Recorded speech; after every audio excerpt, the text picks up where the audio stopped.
All right, let's just jump right in with a question that seems simple, but really isn't. Why is it that believing in God is seen as totally normal, but believing in unicorns, well, that's considered kind of crazy? Stick with me, because this one little question is going to take us down a rabbit hole into the very nature of truth itself. And this isn't just some random thought experiment. This came from a real discussion online, and it gets right to the heart of something we almost never stop to think about. How do we, as a society, decide what's an acceptable belief? It's definitely not as easy as just pointing to the evidence. And the answer? Well, it reveals something pretty profound about how our societies, and believe it or not, even our technologies are built. So, first things first, let's talk about the social side of this whole thing. It really makes you wonder, right? Where do we, as a group of people, actually draw that line in the sand between a normal belief and, well, a delusion? Okay, so when you actually break it down, you start to see something interesting. The big difference here has almost nothing to do with provable hard facts. The thing is, belief in God is held up by these huge social structures. I mean, it's woven into our culture, it's got institutional backing, ancient texts, the whole shebang. It offers a framework for purpose. Believing in unicorns? That's usually just one person's thing, right? There's no social framework, no ancient history to back it up.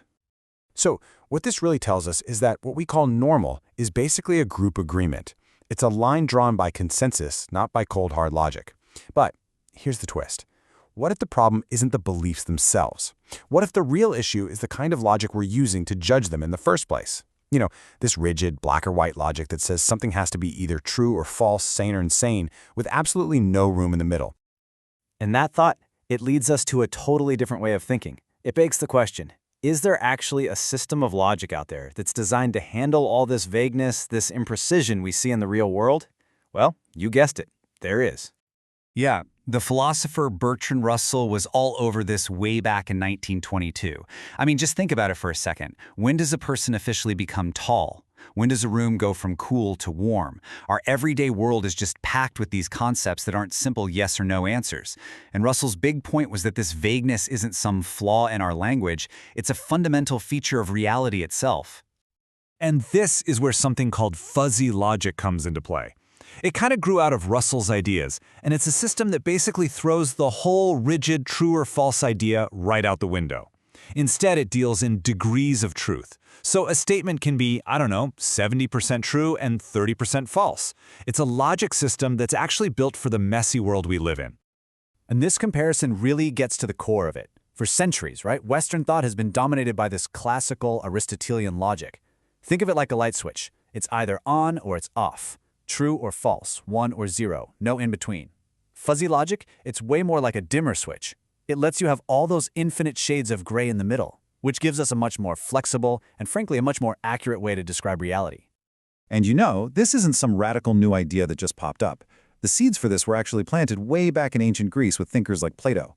But it was Bertrand Russell who really nailed down the problem for the modern world.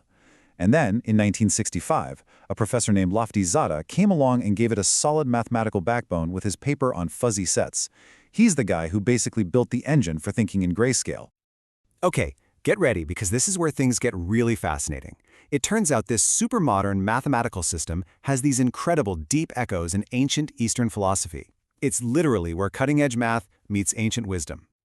So just remember that core principle of fuzzy logic, right? Everything is a matter of degree. Nothing is totally one thing or the other. It's all on a spectrum. Got it? Okay, hold that thought. Now, let's look at the core idea of what's called non-dualism, which you find in traditions like Buddhism and Advaita Vedanta. Its whole goal is to get rid of dualistic thinking, to break down those hard lines we draw between self and other, true and false, being and not being. The parallel is, wow, it's just stunning. A researcher named Bart Costco absolutely nailed this comparison. He said that Western philosophy, following Aristotle, went all in on that true or false logic. It makes things simpler, sure, but you lose a ton of accuracy.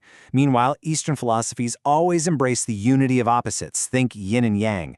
They leaned into the complexity. And in a way, fuzzy logic is just the math that finally caught up to that ancient Eastern perspective. And believe me, this idea of non-duality goes deep. One scholar, David Loy, even talks about 5 flavors of it. It covers everything from the idea that you, the observer, aren't really separate from what you're observing, all the way to rejecting every single black and white distinction you can think of. It's this all-encompassing worldview that really pushes us to see everything as part of one big, interconnected whole. Okay, I know what you might be thinking. This all sounds pretty philosophical, maybe a little abstract.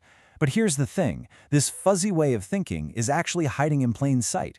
It's the secret sauce powering the technology you use every single day. Seriously, your washing machine, it uses fuzzy logic to figure out how dirty your clothes are, which isn't a yes or no question, is it? The anti-lock brakes in your car, the autofocus on your camera, even the spam filter in your email that has to decide if a message is kinda suspicious. All of them work. And the reason they work so well is because they don't think in black and white. And this all really took off in 1987, a year that's actually called the fuzzy boom. See, after it was mostly dismissed over here in the West, engineers in Japan just ran with it, and it led to this huge explosion of products, like the Sendai subway system, which is famous for being incredibly smooth and efficient. And what's controlling it? You guessed it, fuzzy logic. When you boil it all down, fuzzy logic is basically a translator. It's the bridge between the super rigid world of ones and zeros in a computer and our messy, ambiguous human reality. It lets a machine understand concepts like a little bit, very fast, or mostly clean. You know, the way real people actually talk and think. And that brings us right back to where we started. We've gone from a social question to a new kind of math, to ancient philosophy, and all the way back to the tech in our pockets. So let's tie this all together.